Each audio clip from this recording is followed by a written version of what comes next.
All right, everybody. This is Steve with Real Progress in Action. Folks, quite frankly, I don't want to die. That's the deal. I don't want to die. And, I've watched as we've seen our media literally acting like this is just an opportunity for capital to make a profit off of us. They're trying to rush us back to work. They're trying to get people back to the square. Why is that? Because by doing that, they can avoid the responsibility of the federal government subsidizing the entire freaking economy. And they don't want to do that because once the government does subsidize the economy, once it does completely and utterly take over the economy, the concept of capitalism will be completely null and void. The idea of the businessman being the all powerful will be completely null and void. The idea of us having to die for the man, for capital, will be over. It'll be done. And they know that if they let the cat out of the bag, if they cut away all of the pain, if they focus on allowing us to live, that it will take away the deity that is the rich. Now, I'd like to say that it's just the corporate Democrats that do this to us. I'd like to say it's just the Republicans that are doing this to us. But sadly, it's our own movement that's doing this to us. Why is that? Because they erroneously believe that the way we're going to come up with money to pay for this is by businesses, by the rich giving us masks, by the rich donating ventilators, by the rich taking care of us. And in the process of that, what happens is the rich continue to be gods. They get to continue to be titans of the universe, while simultaneously not being able to closely touch the amount of help needed to save lives, to save enough lives, which the federal government could do instantly. The federal government could do it instantly, but instead they want to give the appearance that business is saving us, that the rich people are saving us. And what they don't tell you, because you're too busy saying, oh my God, thank you, sir. Thank you for donating some ventilators that don't work. Thank you for donating some ventilators that make the problem worse. Elon Musk. Thank you for being such great, wonderful, benevolent people. Thank you, dear sir, for giving us these things. No, there weren't enough for our people. But just imagine if they hadn't given us these things. Think of all the people that would have died were it not for the goodwill of the rich, who out of the goodness of their hearts managed to give us nice things. See, it's this lie that we go because we want to eat the rich, right?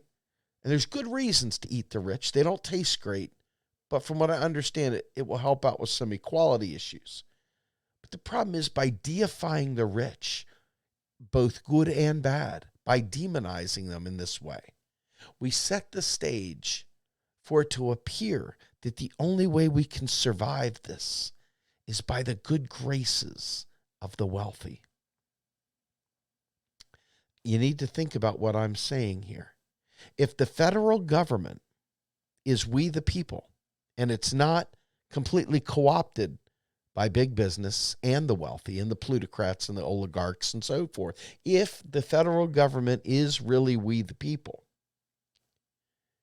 why do we continue as we the people to deify the rich, thinking that they are the way, the truth, and the life, and the only way that we're going to be able to survive a pandemic? I think we've already seen in spades that this is not the case.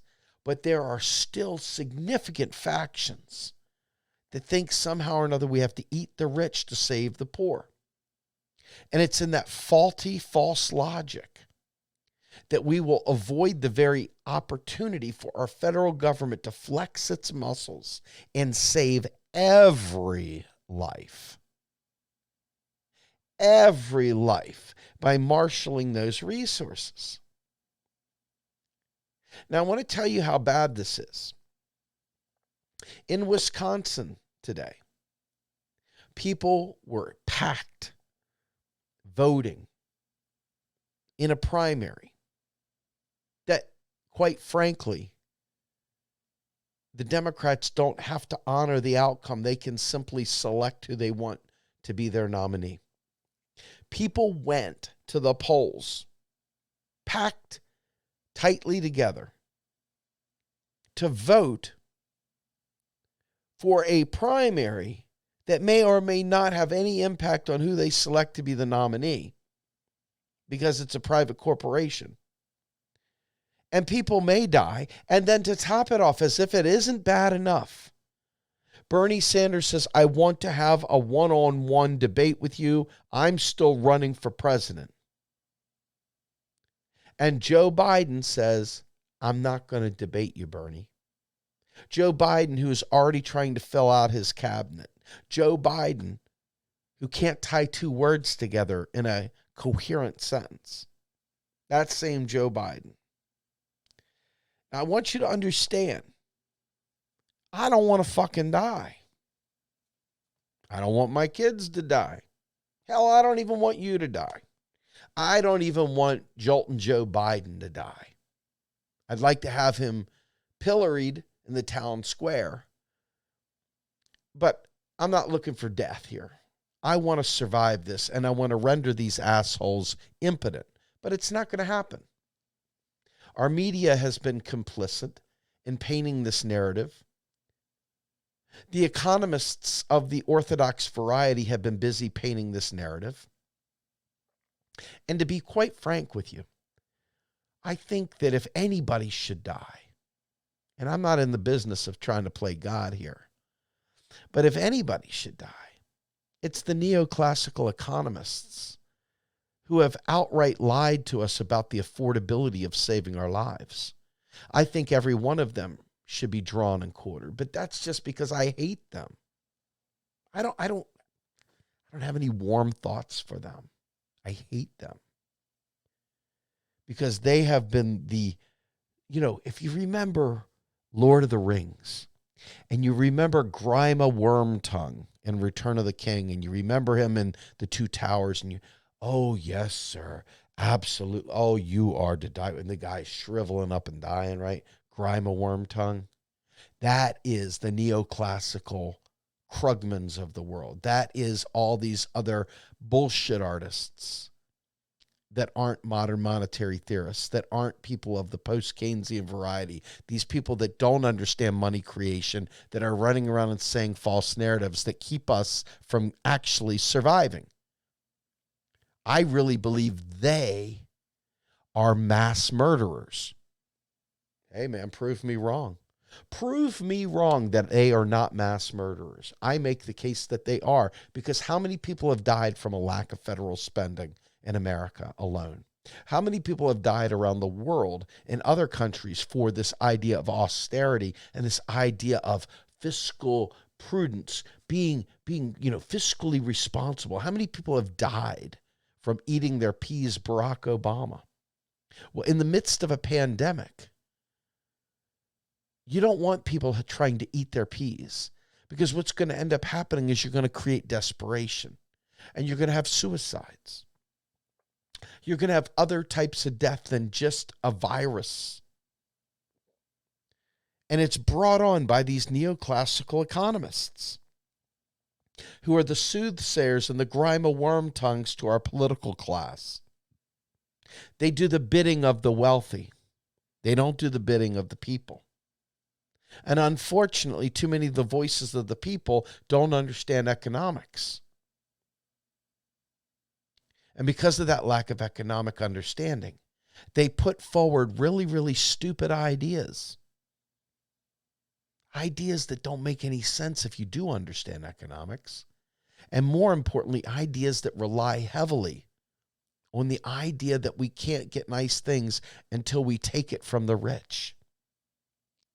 It's shameful because it's game time. This isn't preseason. This isn't practice. This is the real deal. We already saw 10 million jobs go in a blink of an eye in the United States. I talked about it the other night that the curve for the unemployment is not measured in horizontals. It's measured completely in a vertical. And we haven't even begun to see the end of that vertical line. If you were to measure that line, it would be up here, way up out of the thing. Way, way up. We've brought the economy to its knees. We put it into a medically induced coma to try to prevent the spread of this disease we don't have really good answers for yet. And the cure, with all the social distancing and the quarantining and the, staying where you are, for some people, they're not going to be able to handle that. And the cost of Medicare for all, the cost of being able to give people masks. I mean, for God's sake, try to find a mask online. See if you can find a surgical mask now that they're telling everybody that they should wear them, period, around. You can't find them. They're canceling orders. You go out there and you order it, they're canceling it. They're saving it for the first responders, and rightfully so. But with the rest of us, there's not nearly enough. And while people are busy talking about eating the rich because they just don't get it, the federal government is sitting back giving you pennies and telling you to enjoy it. Now, I want to talk about something very, very controversial momentarily. I spoke about it the other night. Jimmy Dore was very hard on Bernie Sanders, and he tried to make it out to be that Bernie didn't fight for us. He kind of let this horrible corporate bailout go through. That horrible corporate bailout, no question, sucked the biggest zombie junk you've ever seen. Big, huge zombie dick. It sucked. But the deal is that there was only a couple people that understood the gravity of this thing and the need for people to have some money coming in right away, given the fact that they were in such a minority. They would have been pilloried, that they held back. They held back the little teeny bit of relief they could give. Well, in the middle of all this, Bernie had already been putting forward a plan. Rashida Tlaib had already been putting forward a plan. There were already bold progressive plans in the making. People are saying, oh, there's no leverage anymore. Well, I beg to differ. The only way there's not leverage is if you and I don't raise hell. If we just sit back and let people die, then yes. If you're content with that, I don't want to die.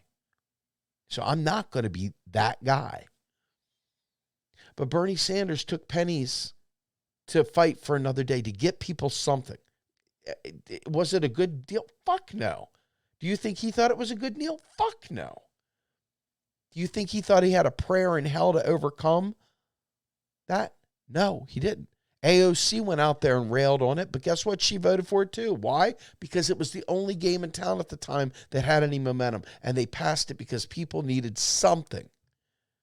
Unfortunately, nowhere near enough people got it, and nowhere near enough people are going to survive this complete and utter shutdown of the world because the federal government is not responding even in this moment. There's ideas of Medicare for all. There's ideas of small business cares, loans and no interest loans and all kinds of stuff. But the fact of the matter is it's so pennies on the dollar, man. It is so dinking and dunking around the edges. It's pissing in the ocean. It is nowhere near adequate. And it's that right there. It's that lack of our ability to push back and say, what the hell are you doing? That makes it so shitty bills like that become the norm. if we want to live, and you got to want to live, folks. You got to care enough to fucking want to live. You're going to pay attention to the economics, period. You don't pay attention, that means you don't really give a shit. If you don't give a shit, that's a real serious problem, isn't it? That's a real serious problem if you don't give a shit. Because it is literally the only way to marshal the resources we need. I spoke about this again, and I want to make sure we take a moment to really, really talk about this. Pavlina Tcherneva, okay, of Levy Institute, put forward a proposal of nationalizing payroll, meaning everybody gets their payroll. The federal government backs the payroll. They make those payments so that no one loses their job.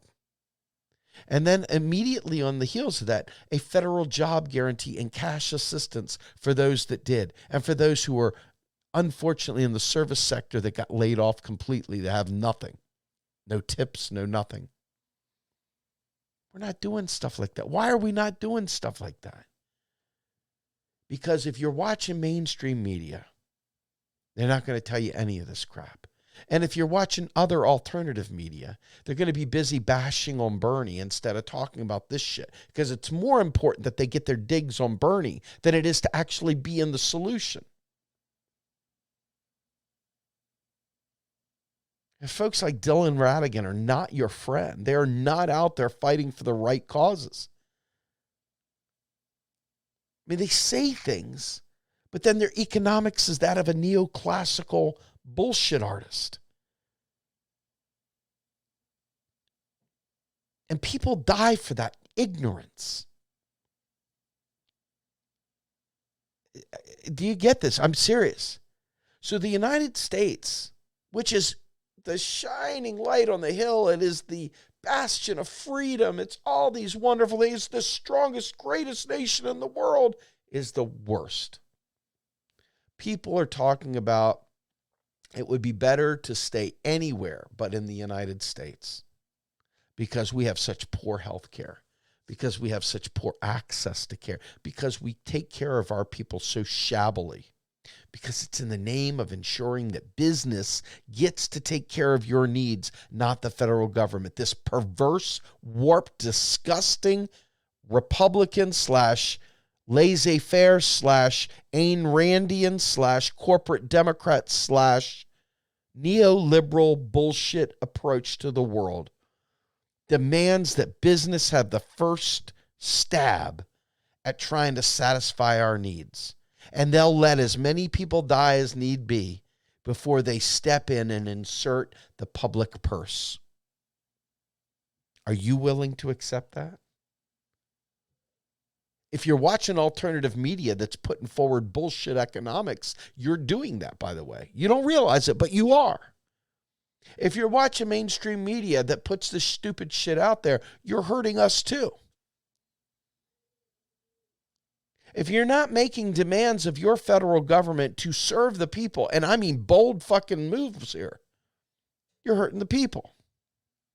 If you're a journalist and you're writing articles about the economy and you're talking about financing deficits, you're doing it all wrong. You're hurting people too. The government creates currency, God damn it. Stop acting like it is hamstrung. It has no way to help people. Of course it does. Of course it does right now. Imagine right now, instead of sacrificing millions and millions of people to the altar of capitalism, the fatted lamb of capitalism, the federal government stepped in and said, hell no. This is about protecting our people. It's about making sure people don't hang themselves in solitude. Imagine if they did that. Well, it isn't going to happen because the people that pay attention are the capitalists. They understand the system very well, and they know that the minute that they give in to you and I, without us knowing, without us making demands, that they're going to lose their foothold. They're going to lose all their power.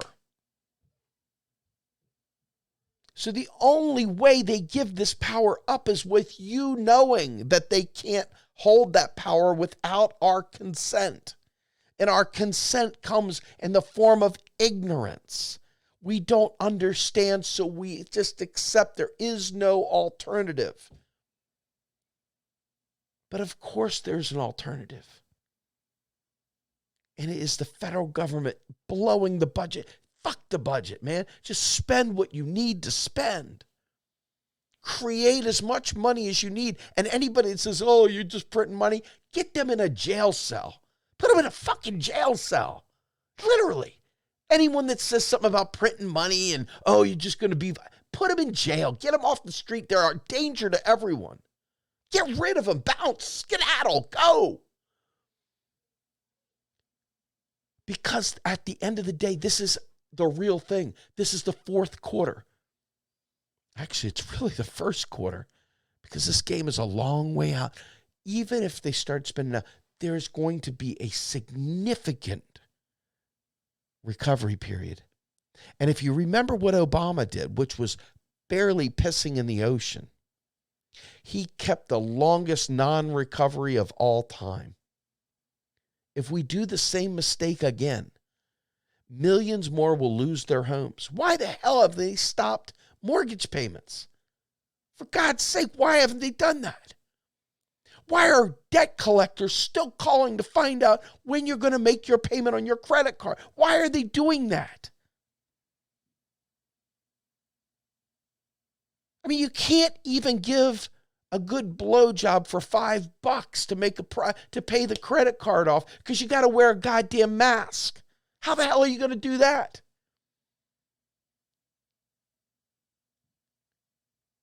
I'm dead serious. And folks, I mean, I'm making funnies up trying to mock this because it's that serious. The bill collectors are still fucking calling. The credit reports, the credit karma is still producing reports. Your credit score is dropping immensely. Why is that happening to anyone? Folks, this is all FUBAR, and it's all FUBAR because our government is allowing business to take a crack at making us so utterly frail and fragile that we'll take whatever pennies they throw at us and beg for their forgiveness for being such failures as human beings. We're so sorry we didn't plan for a rainy day. We should have known a pandemic was coming. We should have been ready. Of course we should have been ready. All the while your TV is full of advertisements for Xboxes and vacations, which most people can't even afford anymore. People are fucking shopping, popping tags at Nice is New and other freaking, Salvation Armies. People are going to die. And I don't want to die. I don't want to die. I'm Steve Grumbine with Real Progress in Action. Have a great day, everyone.